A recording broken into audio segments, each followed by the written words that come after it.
کہ اتنی بدی اتنی بدکاری کہ ان مندروں پر جا کر جو دیوی دیوتاؤں کے تھے مرد عورتیں اپنے دیوتا کو خوش کرنے کے لیے اور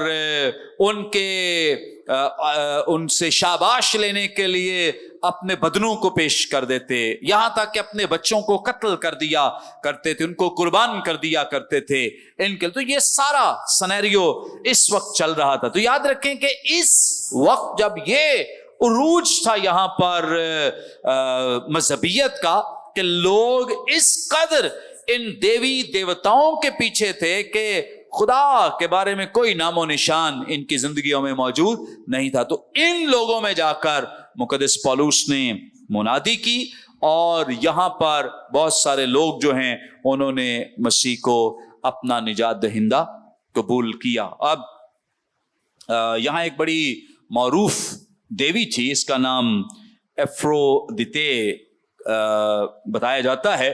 اس کا یہاں پہ ایک مندر تھا اور کہا جاتا ہے کہ اس مندر کو یا اس دیوی کو محبت کی دیوی کہا جاتا تھا. اور اس مندر پر تقریباً 1000 مذہبی طوائفیں موجود ہوتی تھیں اور ان کی وجہ سے پوری دنیا سے لوگ جو بدکاری کرنے والے لوگ ہیں وہ یہاں آیا کرتے تھے.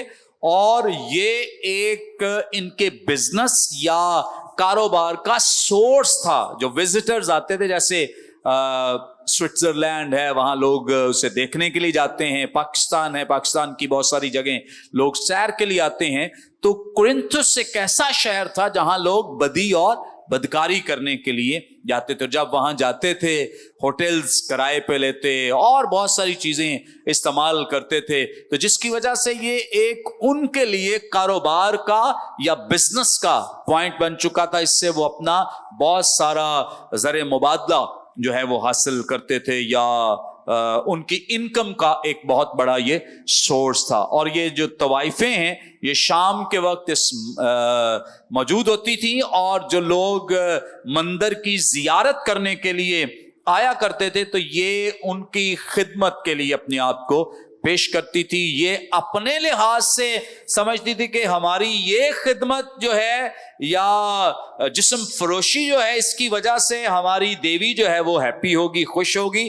اور جو لوگ زیارت کے لیے آتے تھے وہ سمجھتے تھے کہ ہمارے اس کام کے کرنے سے ہماری دیوی جو ہے وہ ہیپی ہوگی، خوش ہوگی. تو اس کے لیے بہت سارا وہ پیسہ جو ہے وہ پے کیا کرتے تھے. سو اس اعتبار سے یہ شہر جو ہے یہ بڑی گندگی اور غلاظت کا ڈھیر بن چکا تھا. آگے مزید باتیں ہم آئندہ کلاس میں سیکھیں گے اس کے مصنف کے بارے میں اور سنِ تصنیف کے بارے میں، اس طور سے اور جو اس خط میں اسٹرکچر ہے اس کے بارے میں بھی ہم جانیں گے، سیکھیں گے. خدا ہم سب کو اس کلام کے وسیلے برکت دے. آمین.